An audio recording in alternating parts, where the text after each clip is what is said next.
best books I have read in the past couple years. Jeff's an entrepreneur that started his own company from nothing and built it into a $500 million market cap. His book talks extensively about inflationary monetary policy and the deflationary price impacts that such a policy creates. If you've ever gotten the terminology confused between inflation and deflation, this is going to be the perfect episode for you to understand some of those ideas. So, without further delay, you're going to love this conversation with Mr. Jeff Booth.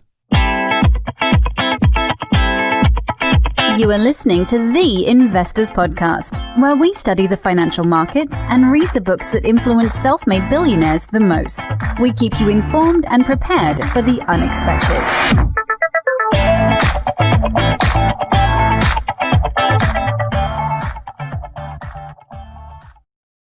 Hey everyone, welcome to The Investors Podcast. I'm your host, Preston Pish, and as always, I'm accompanied by my co-host, Stig Brodersen. And my gosh, am I excited to have this conversation right now because, we read a lot of books between Stig and I, and it's rare that I'm literally jumping out of my seat to talk to Jeff Booth, who's here with us right now for his new book, The Price of Tomorrow. Welcome. And I have to tell you, I'm a bit of a fanboy at this point from this book. It has just been so good. Welcome to the show. So excited to have you here. Thanks so much. I'm a fanboy right back.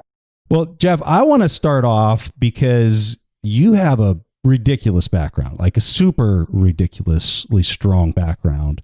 And I just want to highlight that to the audience because for me, whenever I first heard your background, I was like, this guy gets it. He is somebody who's been in the trenches of building a business, not just a medium-sized business, but we're talking a large cap business from the ground up. So what I want you to do is to tell people your background, your experience, the size of the company that you have built, all that kind of stuff, just to give them a little bit of context of your background. I've generally been in technology most of my life. After I started a building company out of school, or real estate, and then building company. Out of that problem, I started a company called Build Direct. At first, it was a e-commerce company, and we went through multiple cycles, the dot-com crash, 2008, and everything else, and we turned that into a platform type of company. At one time, over $500 million of market cap. And that path took me into the realm of technology, where I've sat on many different boards, investor and portfolio of different companies and technologies. Right now, I'm co-founder of 4 different technology companies and sit on boards of about 10 different companies. Where did you start off at like what level, and then what market cap did it arise to? 0 out of my house, and it went to over $500 million of market cap.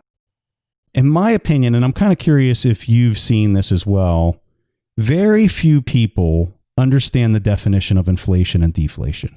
First of all, would you agree with that? Yes, I would agree with that. I would agree with very few people understand how economies work and are constructed. And part of that is in inflation, deflation, for sure. So I think it's vital that we talk about the definition of those terms. We talk a little bit about if you were going to put them into an application for somebody to understand the terminology, describe that. So which one would you like to talk about first, inflation or deflation? I try to simplify really complex topics to try to make them broadly understood. So I'm going to do that. If you really understand a topic well, you can explain it to a 5-year-old. So if you just take inflation and deflation, I would say one seems like a bad word. Most people would say deflation is a bad word, right? We don't even want to look deeper into the conversation of what it is. So I'm glad you asked the question. Inflation is when the value of your money goes down and goods and services cost more. And deflation is the opposite of that. The value of your currency goes up and goods and services cost less. It's as simple as that. There's different winners and losers, depending if you have inflation or deflation. But in principle, that's all it is. So let's just say that we're dealing with a deflationary currency and I can buy a chocolate bar for $1. Tomorrow I might only need 90 cents to buy the same chocolate bar. But you can also have the opposite, inflation. For instance, due to an inflationary monetary policy, and then the chocolate bar could cost me, say, $1.10 tomorrow. And let's just isolate that in both cases, right? Because then the solutions outside of that, you can design different solutions. But if that is true, I think people assume if you have deflation, that's a bad thing, and they go to the consequences of the bad thing. It is true, it's a bad thing for debt. If you have too much debt, deflation, you can't pay back that debt. The debt explodes in real terms and value. So holders of debt lose in a deflationary environment because it has to be written off. I'll go one further on inflation to try to get your listeners to really look at this at a different level. What if a government, instead of saying we had inflation targets, said, we are going to try our best to destroy the value of your currency? Because it's the same thing. And I think for everyone hearing this, whenever you heard that you could buy a chocolate bar for 90 cents, you're thinking, yeah, that's the world I want to live in. I want deflation. My cash is more valuable. But if you're a government entity and you have to pay back debt, you don't want deflation. So let's talk about the incentive structure that effectively occurs after a government, or really at this point, we're talking about world governments that have implemented inflationary monetary policies for decades, that they've lived by the policy of inflationary monetary policy. So if a country does this for a year, the impacts are not going to be all that noticeable. But when they do it for decades on end, talk to us about what happens in that incentive structure, particularly after they do it for so long. If you can grow your real economy faster, then maybe it's okay, right? If you didn't have to stimulate, so maybe it's not a bad thing. I would argue the way that the world has worked since World War II has lifted the world out of poverty, has done a lot of good things and everything else. What's happening though today is the same amount of debt to create growth, it's exploding. Every time you're creating more and more debt to pretend to drive growth. And you're debasing currency every time. You're holding asset prices up. And so we get stuck on this merry-go-round. I don't think it's good or bad people. I think we're stuck in a system that we don't see we're stuck in. And without a bridge to how do we change that system, we're dealing with really profound consequences of having too much debt in the world and not enough growth. So let's talk about a concept called price deflation, which is tied to technology and related to debt growth. Could you please elaborate on that? Price deflation, if prices fall, then the whole premise of my book is technology is creating falling prices. Right? So you can see it everywhere where technology lives. In fact, if you look at the consumer price index, where technology is and where it is not, you can see it really clearly. So you have technology over driving price deflation, and really where you get more for less. The byproduct of that more for less also takes jobs. And for technology companies, it creates a whole bunch of jobs, but not as many as the jobs that it displaces in the non-technology business. So overall, economies are finding less jobs if you let deflation happen. So you have governments that have too much debt and businesses that have too much debt, and corporates that have too much debt, and people who have too much debt. If that happens, the debt's wiped out. How do you press reset on that debt? If the prices fall and you don't have a growth rate to support the debt, then the debt explodes in value. So a person who's listening to this, who's very skeptical that this time is not different, they're saying this is no different than what happened in 2008, no different than what happened in 2000 or 1987 or early 90s. They're looking at this event right now and saying, these policies aren't going to change. This is just more of the same of what happens during business cycles. How do you respond to that person? I think they're totally missing the point. I like to go to first principles. And technology is moving so fast. It's exponential across industries. But we've constructed economies in a different time. Technologies mean the same thing. How fast it's moving today and how fast it's giving benefits. If the people listening to your show looked at their phone, right? The iPhone is only 13 years old. It's not quite 13 years old. So the smartphone, the whole industry is 13 years old. Look at your phone and look at the home screen and look at all the apps and ask yourself how many of them you pay for. And you'll see it. And that power is moving into every industry at lightning speed. And in other words, your phone gives you abundance at a way lower price than what was previously possible. Your Waze app is free. Your Google searches are free. It's all abundance. And that is exploding across our society. And our policies aren't keeping up. So in your book, there's a great example of where we are whenever it comes to the speed at which things are taking off right now. And you use the example of a piece of paper that you continue to fold 50 times. Let's hear the question and how people typically respond. And I've asked this question to thousands of people around the world, tens of thousands of people, and very rarely do I get anywhere close to the right answer. So if I fold a piece of paper on itself 50 times, right, you can only fold it 7 times. But if you imagine you could continue to fold it, how thick would that piece of paper be on fold 50? And the answer is to the sun, from here to the sun. And what happens generally when people hear that, they don't believe it, they go Google it, or you can see the shock on their face.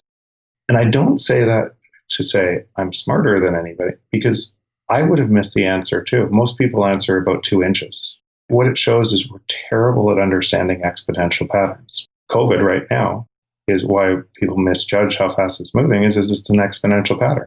Exponential patterns are really hard for human minds to understand. And technology is moving exponentially, backed by Moore's Law. I go through that in detail. Yes, Moore's Law will end. But the next curve, whether it's quantum computers or the digitization of societies, it doesn't matter.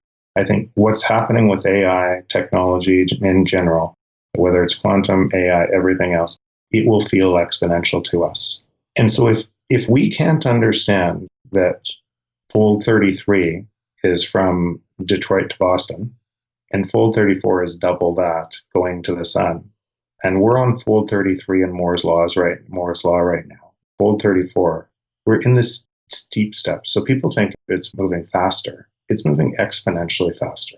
And I think it surprises people because they're not looking at the numbers. But it took $185 trillion of debt over the last 20 years, or monetization of debt. Overall global debt has increased $185 trillion to produce $46 trillion per year of economic return. Those are the stats.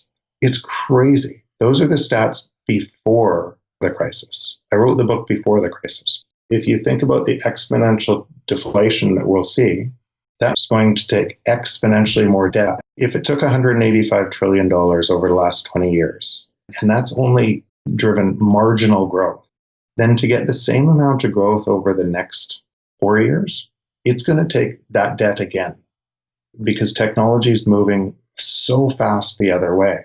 So to pretend we have a society that's going to create that much debt.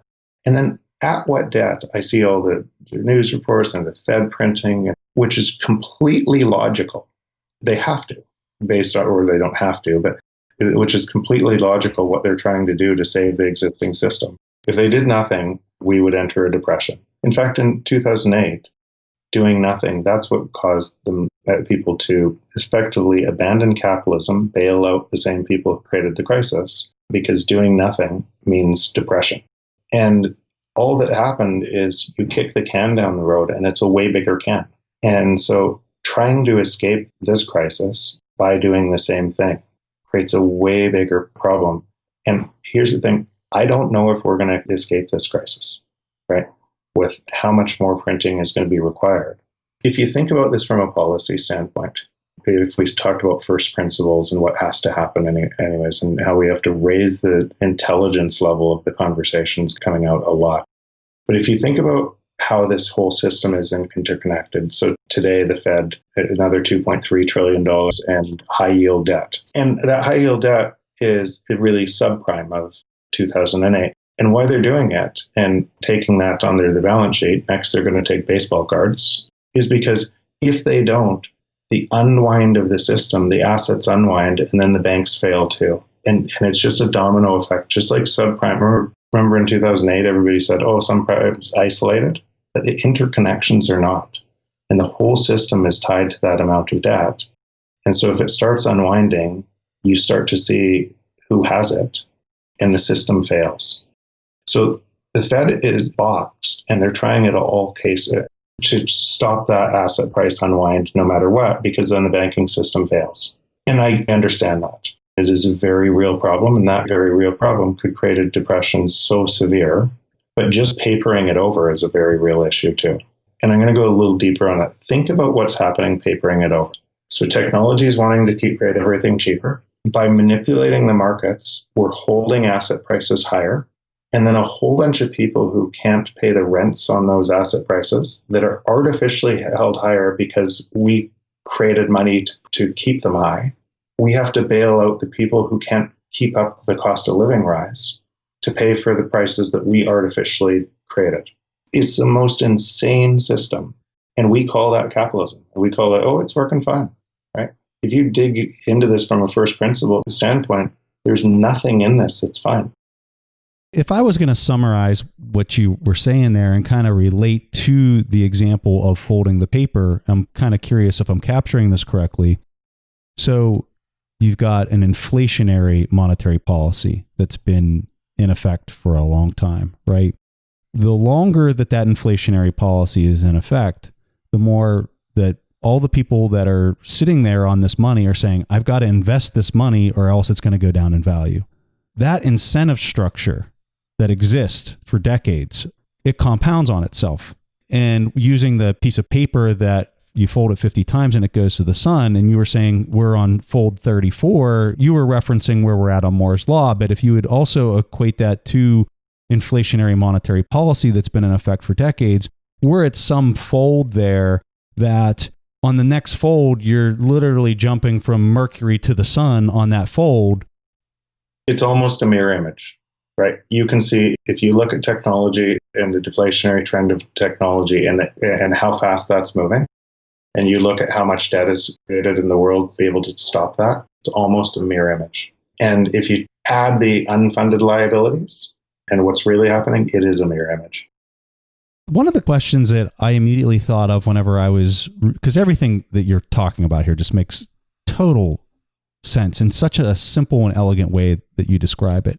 One of the things that popped out of it, though, whenever I was looking at the deflationary impact on prices that inflationary monetary policy has, I'm looking at a chart, and I got this chart. I have no idea where I found this thing. It was on Twitter somewhere, and it was showing about how there's this giant separation between various items since 1997. And one of them, you've got the price of a TV has literally gone down 90% since 1997 to buy a TV of similar size. And it's gotten way better. Quality's gone up and the price has gone down that much. But then there's a counter argument to that where you can look at the price of medical care and it's gone up significantly since 1997. How do you describe that in this deflationary price argument due to inflationary monetary policy? Let's start with education, because education has gone straight through the roof. So does anybody believe that the amount of debt created for education and student loans can be repaid? If all you've done is created an artificial market that's screamed higher because you threw a bunch of debt at it and without any fiscal discipline, why do you think houses rose so fast before? Why do you think .coms did before that in 2000? When you have free money chasing things, they go up in price. And the question is, if you never have to pay back that money, maybe they go up in price forever. The only way to never have to pay back that money is to debase your currency, right? To essentially make the currency worth way less.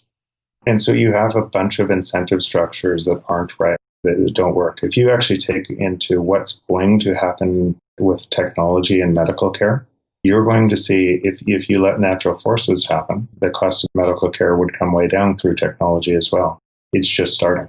So technology is creeping into every sector, is being digitized. My Apple Watch knows more about me than my doctor.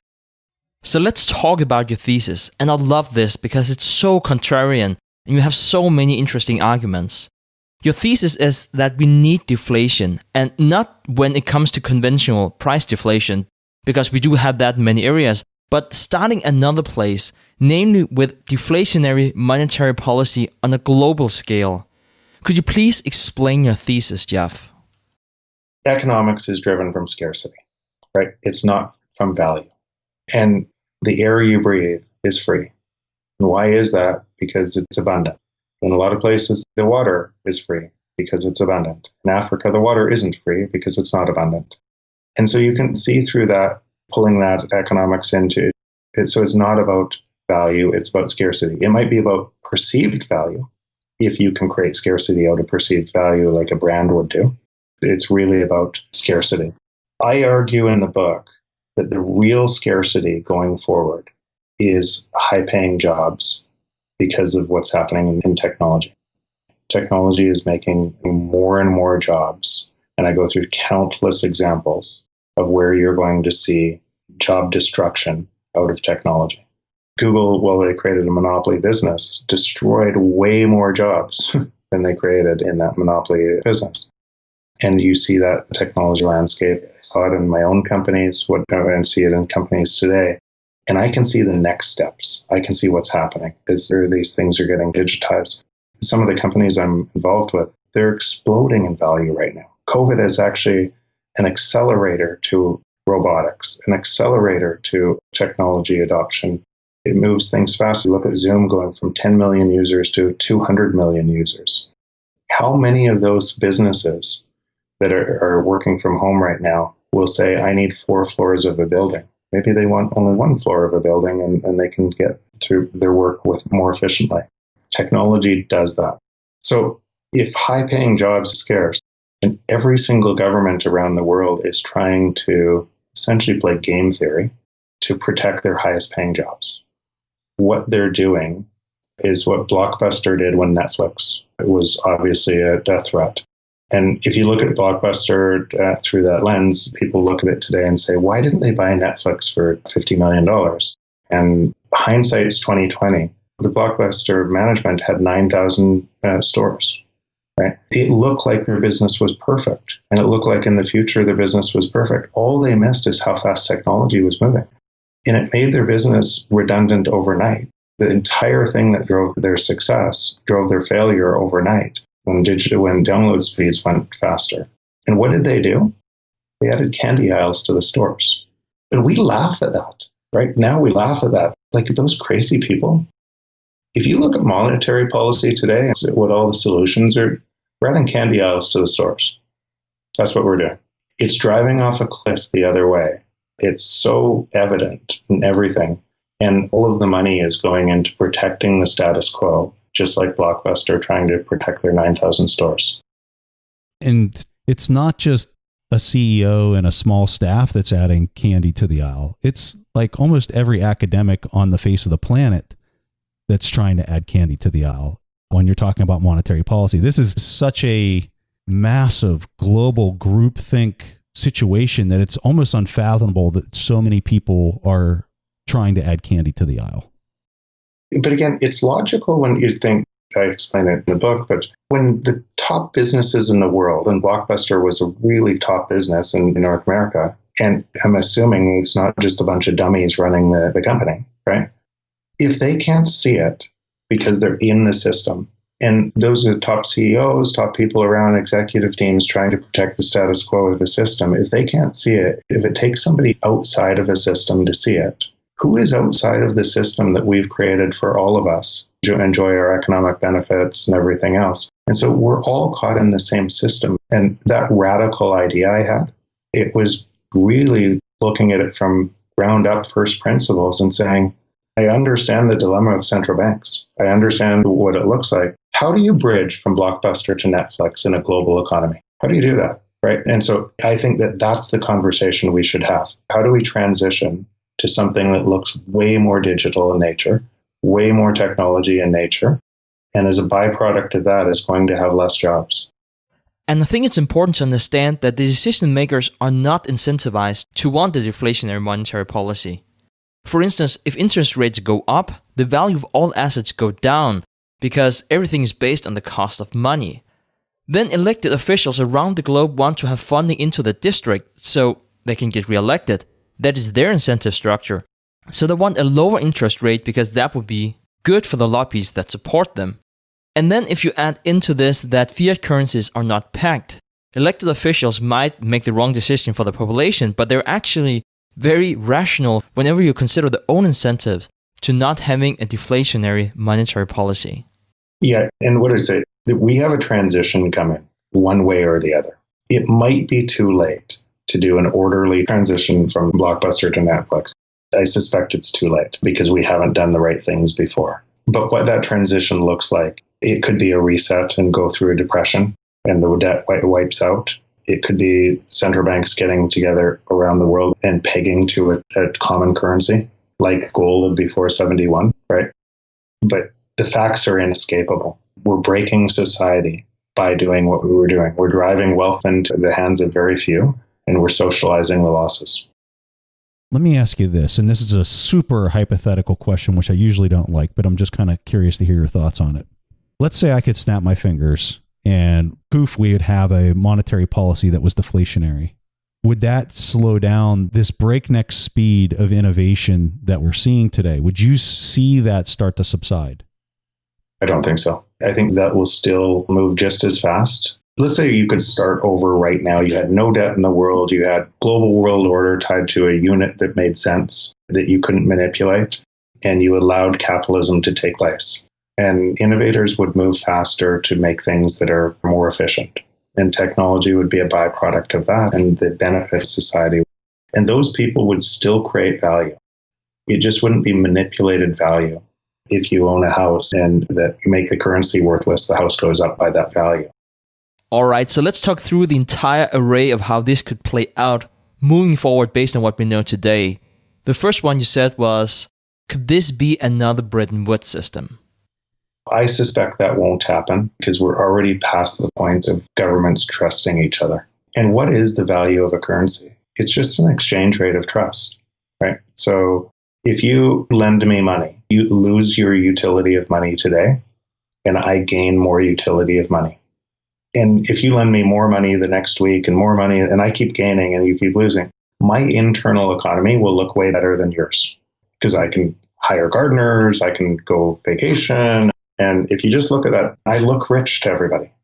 And it's coming from me pulling forward demand with your money and then having to pay you back later on. And one day I have to pay the pipe. If what I do, instead of paying you back with the unit in exchange we agreed on, is I change the underlying currency to pretend I paid you back with a different base, you lose trust in a currency, right? You wouldn't do that trade again. And so if every government is doing this exact same thing, you very quickly lose trust in global trade, in any sort of rational trade, exchange rates, debt. There's mispricing everywhere because of that, especially if you've done it for decades. And again, just like you can't see the paper folding going to the sun, it's such a small amount early on that you miss it. So nobody sees it. It's a tiny little bit. Oh, okay, let's keep going. And then it gets bigger. And we're in a spot right now that it's such a big problem. At some point, the numbers are just so insane that the whole system breaks because you'd lose trust in currencies. Well, Jeff, I want to hear your opinion on this. So I'm of the opinion, even under a gold standard, that you have inflation in a monetary policy. Because when you go back to Bretton Woods in 1944 and we come off the gold standard in 71, why did we come off the gold standard in 71? Well, it's because you manipulated the money multiplier for 30 plus years between those two periods of time, which is effectively an inflation-based monetary policy. So, yeah, and I think I look at it through the period, the lens of game theory, right? So if I think about, so if everybody cooperates, incentives accrue to the person who cheats. That fair? Game theory. And then as more people cheat and don't trust each other, incentives accrue to cooperation. So you see this cycle throughout history that works like this. If you look at that lens, so Bretton Woods was gold pegged and the U.S. currency. And with Vietnam not being able to be paid for, so what that says in game theory is your own personal needs always take precedence of international. Your own family matters more than everyone else, than your friends, than your country, than everyone else. So it always goes to, I got to protect me first. But overall incentives are better when everybody cooperates. Through the lens of game theory, then in 1971, but when Vietnam War couldn't be paid for, it makes sense for the U.S. to abandon the gold standard, export the problem to other countries. And at that time, and then we have a fiat currency. But yeah, it became the functioning global currency. And then for a long time, that still worked, right? It's in these bigger steps that it's starting to lose trust across the world. Every other country needs their own currency Because if you have your debt denominated in US dollars and the US dollar does what it's doing right now, you just exploded your debt. Of other countries gaming currencies and balance of trade, all the trade wars are really currency wars. The US wants China's dollar to go higher, so more product is produced in the US and less in China, without understanding the interconnections of what that looks like. And China wants their dollar lower, so they have more labor, so they can sell more goods. But yeah, if you have a fiat currency that the world order sits on and you manipulate the underlying currency, you have a whole bunch of problems. So to summarize, what you're effectively saying is that as you transition from a trust-based system to a system without trust, whenever you're working in a global inflationary monetary system, whenever you consider the game theory and there is no trust, the devaluation becomes competitive on a global scale. And that's the thing I think people miss when Japan got away with it for 20, 30 years, right? Deflation, and they kept on printing. They missed a couple things. Japan's, most of the debt was owned by them, so it was their own. And one country might be able to get away with something like that. If every country does the same thing, it doesn't look the same. I'm kind of speechless. I'm just sitting here just shaking my head. It's almost, I don't even have words to describe how mind-blowing some of this is. Let's transition a little bit here to artificial intelligence. What is something that you see coming in the next 10 years that will make the audience's mouth just drop to the floor? Most of artificial intelligence today is dominated by deep learning or machine learning. But it's doing things today that would blow people's mind. I use an example of the game of Go in the book. And the game of Go is a Chinese game. It's thousands of years old. Can't remember the exact number of combinations of moves, but it's a staggering combination of moves. And even the top AI researchers didn't think it could be solved by AI for another 5 years. But a couple of years back, AlphaGo beat Lee Sedol in the game of Go, who was a top human player. But it was the way that it beat Lee Sedol in I think it was game 5.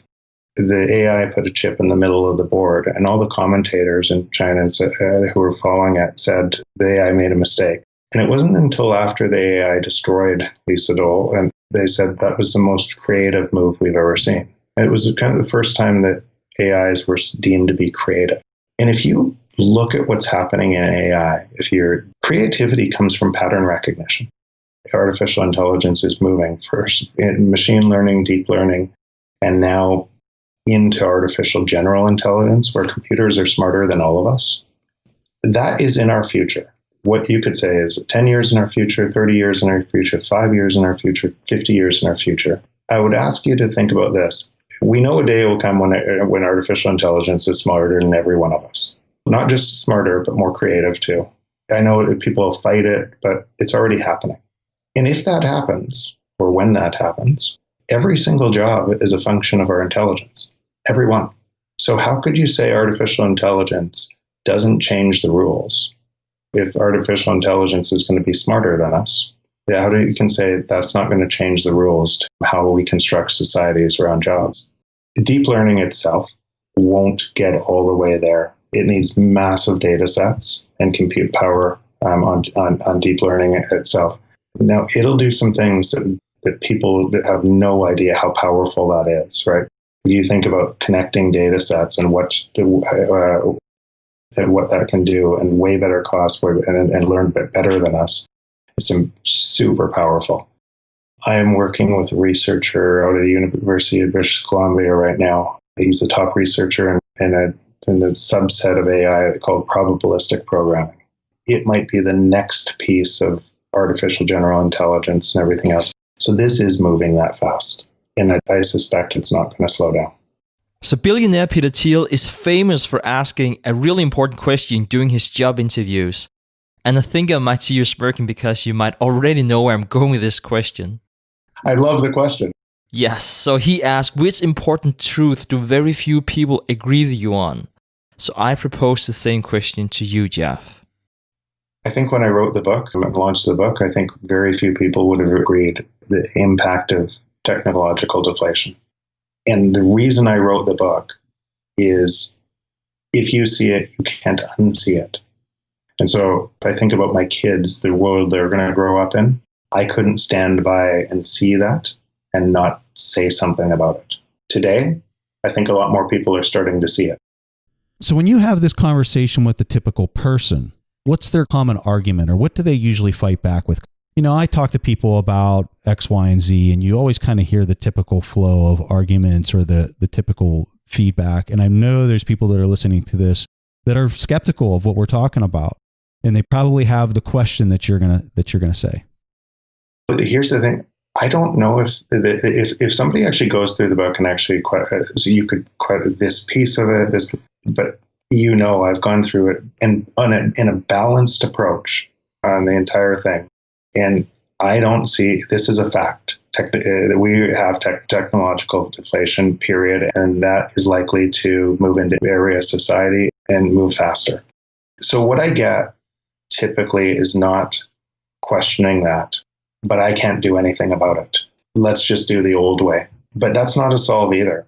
And so what I ask, and what I would ask audience that is pushing this way back, defend why the existing system works and why it will continue to work. Defend that. Like, imagine we started today with no debt, no anything else, and that how do we want to construct a society? And we had a fresh start. Would we rebuild what we have, and why? Because I think that allows people to step out of the existing framework of, I can't do this because of my personal wealth gets destroyed, or I can't do this because I'm going to lose my job, I can't pay my bill tomorrow, and I can't do it. It allows you to step out of the fray and have an intelligent conversation of what things could look like going forward. So a person listening to this might be thinking, I believe everything I just heard. It all makes sense. But what do I do? How do I find the right investments? What is your response to that? About 70% of the value of technology companies comes from network effects. So in fact, the entire internet itself is built on a network effect. And a network effect is an easy way to see a network effect is a telephone. If I'm the only one with a phone, it has zero value. And one more person adds, and each time the value of the underlying network increases. The technology companies are built today, most of the platforms, especially the monopolies, are all built really understanding network effects and how to construct them to be able to exploit network effects. The entire internet is based on a network effect. Many of the top companies on top. From Amazon, most people wouldn't realize that Amazon has over 500 million SKUs, all competing for your attention. That competition for your attention means you can go there and get everything you want, and it keeps getting better and better out of the competition to try to get your attention. Same thing works the same way Google works, with over 130 trillion websites competing to try to get to number one in each category. So companies that can exploit network effects, build products around technology that can enable network effects, have more enduring, they can create monopoly businesses. Constructing businesses that way is one way to looking for investment opportunities in companies that have network effects is one powerful way. So you asked the question, what do I do personally? And I think that what you mean personally is, how do I protect my own wealth with what's coming? And so that would be one way to look for companies like that. One way that I have a portion of my portfolio in Bitcoin, and I think and in every dip I'll buy more, because I think the chances, the asymmetric bet on Bitcoin of what it's valued at today and what likely will happen as governments can't stop gravity from happening by printing money, the likely beneficiary is something like Bitcoin. There needs to be a new standard going forward. And I think the most probable right now is Bitcoin.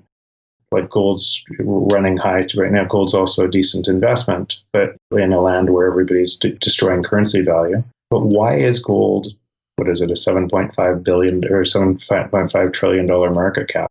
I would argue the only reason that gold is a $7.5 trillion market cap is it used to be pegged to currency. But it's no longer pegged to currency. There's just a hope that one day it will be again. Right, by a whole bunch of people who own gold, and that's why they own gold. It's not that the underlying brick of gold has any value other than it was pegged to currency. And if Bitcoin has a market cap of 120 billion, I think it's highly likely that the new peg to currency regimes is something like Bitcoin.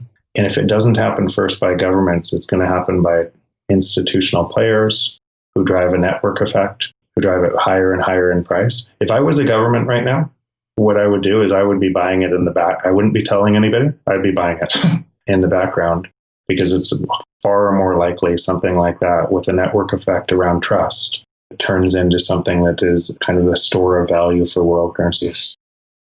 My concern with gold in the coming 4 to 5 years, especially as you now have digital scarce tokens that have been invented, is the speed at which you can clear a transaction for the gold market.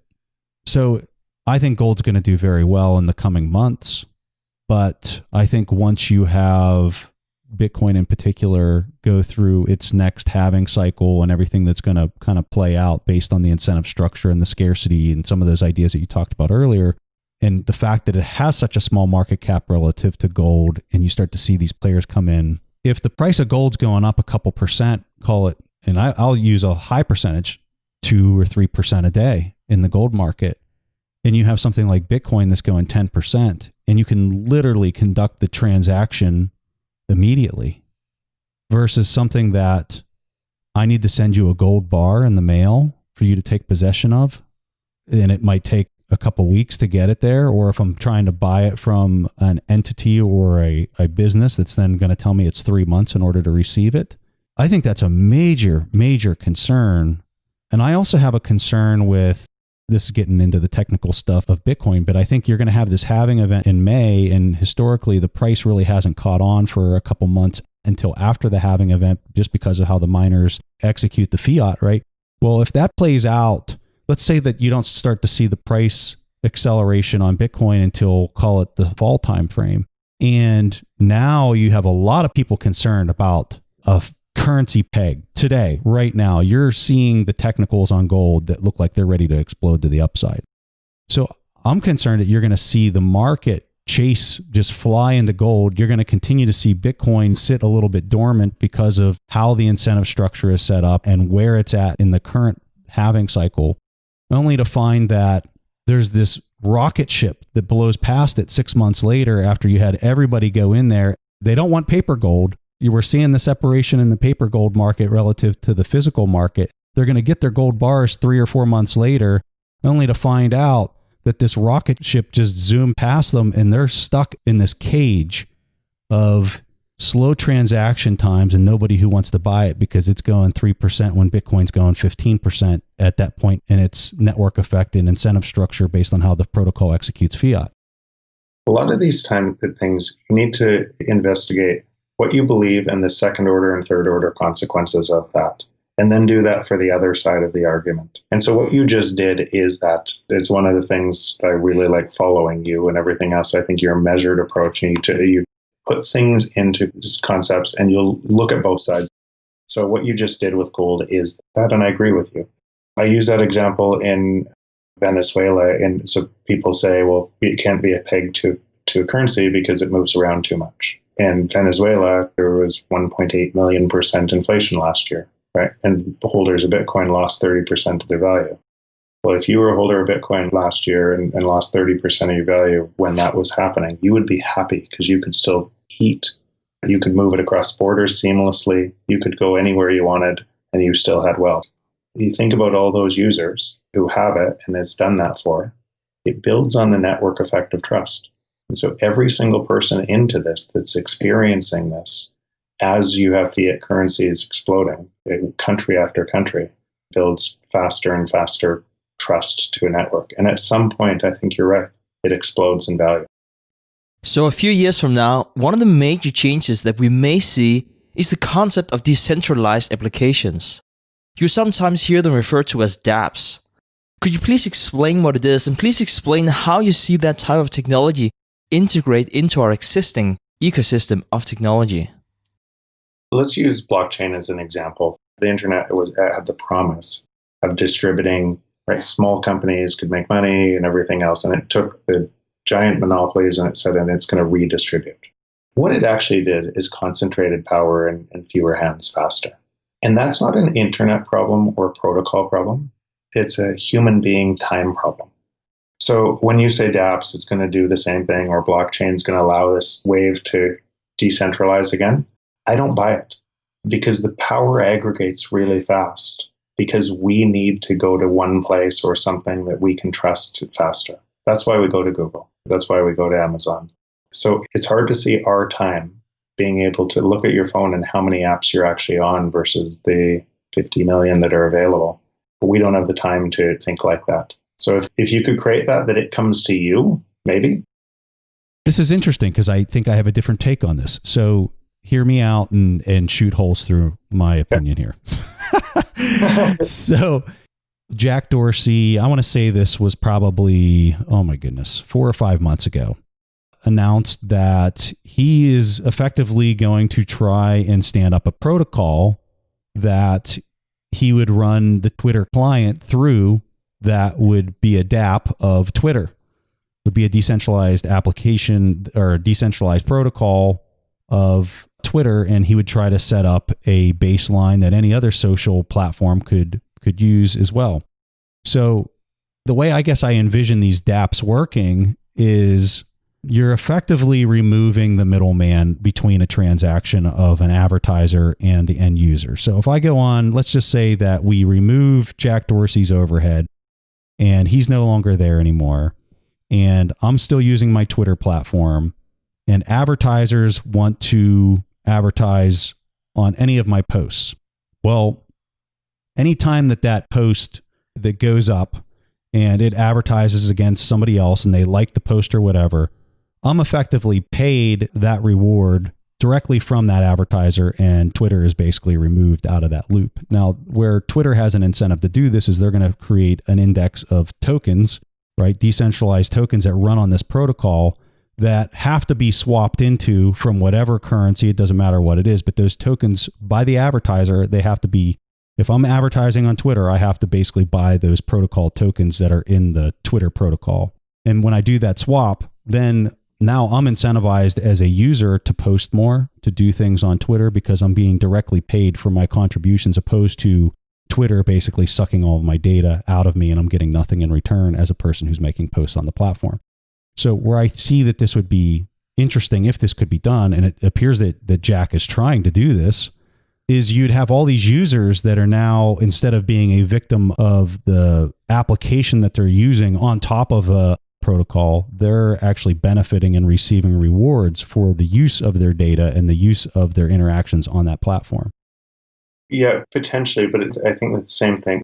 Could that start and could that work is when from there, aggregate into something. Here's what would likely happen. If you were the best, you would aggregate other people into yours. And if you didn't do that, you wouldn't be found anymore, because there's a billion people doing this same thing. So we don't have the time to go through all of that. It could start, but it's really hard to scale that. And it would be good for the people that came out on top early on. It would just aggregate again. No, you're exactly right, because then you'd have all these people that would then start to effectively build their own social networks of particular topics. Instagram stars. New technology comes out, a whole bunch of new stars, they aggregate up. Do you see this playing out? Do you think Jack's going to be able to successfully implement something like this? I think he could make that work because of who Jack is, and I have tons of respect for who he is, what he does. So I think he could make that work in the beginning, but I don't think it would solve the problem that you're talking about. One of the things that fascinates me so much about this is you look at something like Facebook and you say, oh my God, there's no way that company could ever fail. And these are the things that we say about Sears, and these are the things we said about all these massive companies that don't look like they could ever have a competitor step into the marketplace.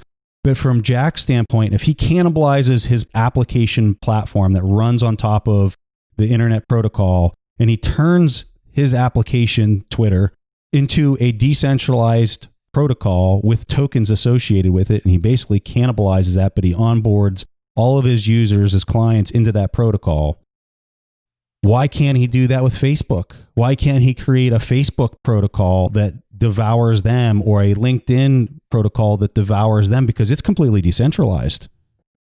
The winners of the aggregation will just move up the channel, right? Otherwise, the audience is a really tiny audience And think about the cost that you load onto advertisers to find all of these little audiences. So the costs explode. So not that it wouldn't work, but it would aggregate back up. All right. So Jeff, talk to us about the book, Actionable Gamification. I really like this. So I came across this book written by Yu-Kai Chow. And it was one of those books that I, like you, Preston, I read about 50 books a year. And it was one of those books that stood out in a way that others haven't. And I'd already read a lot on social psychology. I think that if you think about behavior, group behavior, how we make decisions, everything else, if you really understand how we make decisions and some of the biases in our decision-making process, I think you can both invest better. I think you make better businesses. You understand human nature a lot better. And he said there's 8 different triggers that you can drive human behavior, that human beings, all behavior comes from these eight different triggers and using them together. And he used I won't go deep into the book or any of the triggers. I'll use a game as an example. So we believe that we play a game, whether it's Candy Crush or something else. We believe we play it because we want to. That's not the way it looks like from a game designer's standpoint. And if the game is too hard to win at first, you bounce from the game. So they design rewards that are easy to win at first, and it gives you a feeling of accomplishment. But if the game is always easy, that when our brain gets bored and we don't stay with the game, those triggers get longer and longer. The game gets harder when we work and we put more energy into that game. And think about it. We think we're doing it for our pleasure, and we're putting more and more energy into that game. And then they combine that trigger with kind of superpowers in the game that make us better than other people. And that gives us a kind of a fear of loss, because we don't want to lose our superpowers if we don't come back to the game.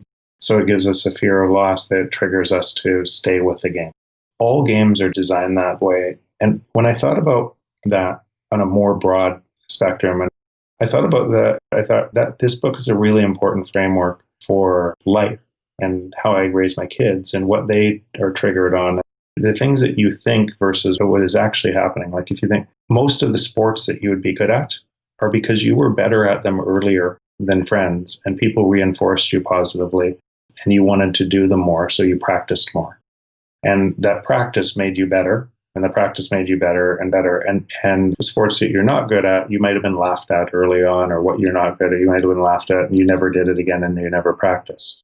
So designing behavior hooks and everything else into technology products is the core of all technology products. It's what I do in a lot of the different technology companies. And I try to do it in a positive for humanity way instead of, because it has negative consequences. If you look at Facebook, all of those triggers are designed out of the same kind of function, and it can be manipulated badly. So it's easy to manipulate us. But I'd say the book gave me a new framework for thinking about motivation, why we do the things we do, what things I might want to question a little deeper.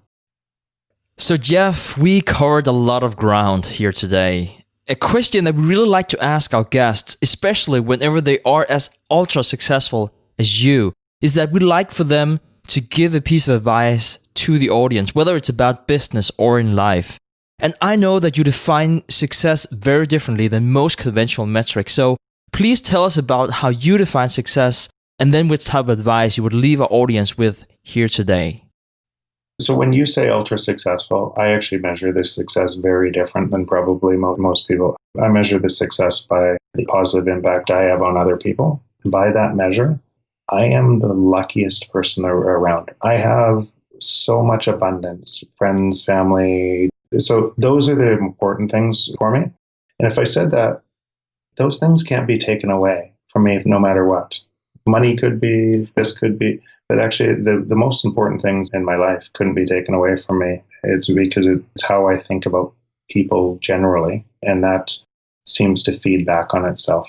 I believe all of us, and me too, through kind of learning, evolving, thinking things I didn't know come into view, how to get better. But I think every person I meet is having a sign on their forehead pointed outwards. The sign on the forehead tells everybody around what's stopping them from what they really want. And what we do when we come into contact with that person, let's call it a friend, what most people do is they won't tell them what's written on the sign, right? So most people can't see the thing that's written on the sign is stopping them from everything they want. And their friends won't tell them. And their friends tell themselves a story that goes something like this: I don't want to hurt your feelings. But if you actually investigate that, it's actually not that. What you're really saying to yourself is, I care more about what you think of me than you. Because if you invert that and you say the 2 or 3 most important people in your life, the people that made all the change in your life, that you had a 0 to 1 type of change, they did the opposite of what that person did. They would never tell anybody else. They would turn the sign around so you could read it in a way that came from the heart. And in doing so, they say this: I care so much about you, I have to tell you this. I'll never tell anyone else, but you need to know. If you actually invite people like that in your life, and you only have people like that in your life, it's staggering how much better you get and how much better the people around you get because you really care about them. We all make mistakes. And how fast you can accelerate your growth by inviting that. In fact, if you just think through a time lens, why doesn't everybody do that? I think most people don't do it is because when they have done it in their past, a lot of the times the person receiving that can't handle it, right? So the co-founder, Bill Direct, said to me, you make everybody cry and they love you for it. And here's, I think, the thing. It's not about me. So when the person doesn't receive it well, it's because you've said it about you. I don't care if the person changes at all. It's a thing I would never tell to anybody else, that I need them to know it, because otherwise I feel disingenuous in the relationship. Think about this in your own and everything else. And you'll go to, if you have that thought with somebody that you spend a lot of time with that person, and you'll tell everybody in their network except for them about that, right? You go tell all their friends about what's on their sign, and they have no idea. I don't think I could possibly ask another question after that. Because it's just such a profound piece of advice. And I think something that is not evident at face value. And when you explain it to somebody and they hear that, you can't help but intuitively know that it's just total truth. And it's something that everyone can work on and think about. Jeff, the name of the book is The Price of Tomorrow: Why Deflation is the Key to an Abundant Future. Where can people learn more about you? Give them a hand off. I know you're active on Twitter. Yeah, Twitter at Jeff Booth. My personal website is jeffreybooth.com. Well, Jeff, I really thoroughly enjoyed this. I want to do it again. We'll have to do this again in the future. And your expertise in so many different areas are just such a breath of fresh air to listen to and to learn from. And thank you for making time out of your very busy day. I know your time is valuable to come on the show and spread your knowledge. Thanks so much for having me. All right, so at this point in time in the show, we'll play a question from the audience, and this question comes from Manish. Hi, Stig and Preston. Thank you for taking my question. I was wondering if you could talk a little bit more about the interest rates. What does it mean when interest rates are down to 0 or negative interest rate? What does it mean for average consumer? Can I get a home loan for negative interest rates, or can I get a home mortgage for 0%? Can you elaborate a little bit more on that? Thank you. So, Manish, I absolutely love that question, and I think it ties perfectly into our discussion about inflation and deflation that we're having here today. Another reason why I love this question is because, as you might know, I'm living in Denmark, where the interest rate has been not just 0, but negative for years, and we had this discussion a long time about how this negative interest rate environment, or 0 if you want, what does that mean as consumers, and especially if we want to have a mortgage? So I'm really happy that you raised that question. And the first thing I have to say is that unfortunately, you don't get paid to take a mortgage. However, you sort of do in theory. So please allow for me to explain what I mean by that. So right now, you'll be paying a negative 0.11% interest on your mortgage. And this is just an example I'm actually taking from the biggest bank here in Denmark. Negative interest rate effectively means that a bank pays a borrower to take money off their hands, meaning that you would have to pay back less than what you borrowed in the first place. I know that sounds ridiculous. Now, in reality, you will still be paying your bank for your mortgage. Now, it won't be called interest rate. So whenever you look at that statement, it would still say negative interest rate. But there will still be a handful of different costs that the bank has added into the final calculation of that monthly installment. So please don't be fooled if anyone's telling you that you won't be paying interest on your loan.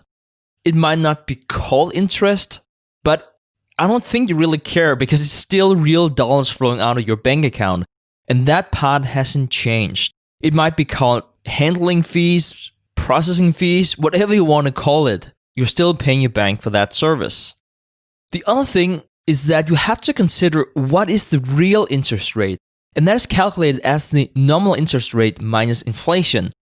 If the interest rate is 0% and inflation is -2, meaning you have a deflation, your real interest rate is still similar to an interest rate of 2 if there is no inflation. If you had debt, you would rather have inflation than deflation since it makes the future payments smaller in real terms. The other thing to consider is that you might not be deemed creditworthy for a loan, especially in times like this. For instance, JP Morgan recently tightened their lending standards. Tighten here meaning that you would need more taxable income, perhaps you would also need other assets. There are different ways that the banks can tighten and say, hey, you used to be eligible for a loan, but you're not anymore. And what you see now in the world economy is that we as consumers can't service our debt, for instance, due to job loss or loss in our portfolio. So banks are much less inclined to grant us any loans. And that's also why you see central banks globally doing everything they can to pump out as much liquidity to make sure that credit doesn't freeze, or at least mitigate some of that contraction that we see. And keep in mind that as crazy as it sounds, that trillions are pumped into our system, trillions are also being taken out of our system, and huge debt amounts are being defaulted on at a rapid rate. Now, looking away from mortgages and more what it means in general for consumers, it has the interesting effect that the Fed and you as a consumer do not have the same goals. Because the intention of a low interest rate is to make it as cheap to borrow as possible and encourage people to invest and to consume. That method worked temporarily before the corona crisis, but now that we are in a depression, perhaps you can't even borrow if you wanted to, and perhaps even if you could, you don't want to because you're just looking for safety more than anything else. So you just want that, for instance, to be in cash. You don't want to invest in bonds since you can't get any yields. You might also be uncomfortable investing in stocks. You can have all worries like you might be losing your job. Whatever the reason is that you might be holding on to your money, as much money that's being pumped out there, we are still going to be in this vicious downward spiral. Perhaps not for you as a consumer, but for the economy as a whole, which the second order derivative of that is also on you as a consumer. So, to sum up, in many ways, a low interest rate is good for you as an individual. However, you need to look at the real interest rate first, and while it may appear to be attractive, for instance, when taking out a loan, given that we're in a depression, the low interest rate environment or even negative interest rate environment is not as attractive as it looks at face value. All right. So, Monish, the only thing that I would add in addition to what Stig just highlighted there was this last comment where he said that it's really good for somebody who's borrowing because interest rates are so low. And I completely agree with that. If I was only going to put one caveat onto that comment, particularly in the housing market, if you're locking in an interest rate really low right now, let's just call it 0%, and let's say interest rates do go up for whatever unknown force that we can't understand. Let's just say the interest rates do go up. I would expect the valuation on that house to go down if we start seeing interest rates go up. So if you're in the market and you're planning on selling your house, let's just say you move around a lot due to your job or whatever, and let's say you suspect that you're going to have to move in the next 5 years. If interest rates would go up, which could happen, you might expect the valuation of the home to actually go down in that type of environment. So that would be a risk for people that are planning on moving out of that house in the short term if interest rates would in fact go up for whatever reason. If you plan on living in the house forever, that risk, in my opinion, isn't something necessarily that you'd have to worry about. So with that, Monish, thank you so much for asking such a fantastic question. We're going to go ahead and give you a full year subscription to TIP Finance. This is our tool that helps people filter across the whole U.S. stock market. It'll help you filter and find awesome value picks. Not only that, but it also has a momentum tool in there that optimizes for long-term holdings. And so using those two tools together, we feel it just provides tremendous value. We even have ETFs in the momentum tool. So like our tool came up, it flagged the S&P 500 red at the end of February, which completely assisted a lot of people to miss the big downward push in the S&P 500 that we saw just recently. But we're really excited to give you access to this tool on TIP Finance on our website completely for free for a year. So thank you so much, Monish, for asking an awesome question. All right, guys. Preston and I really hope you enjoyed this episode of the Investors Podcast. We will see each other again next week. Thank you for listening to TIP. To access our show notes, courses, or forums, go to theinvestorspodcast.com. This show is for entertainment purposes only. Before making any decisions, consult a professional. This show is copyrighted by the Investors Podcast Network. Written permissions must be granted before syndication or rebroadcasting.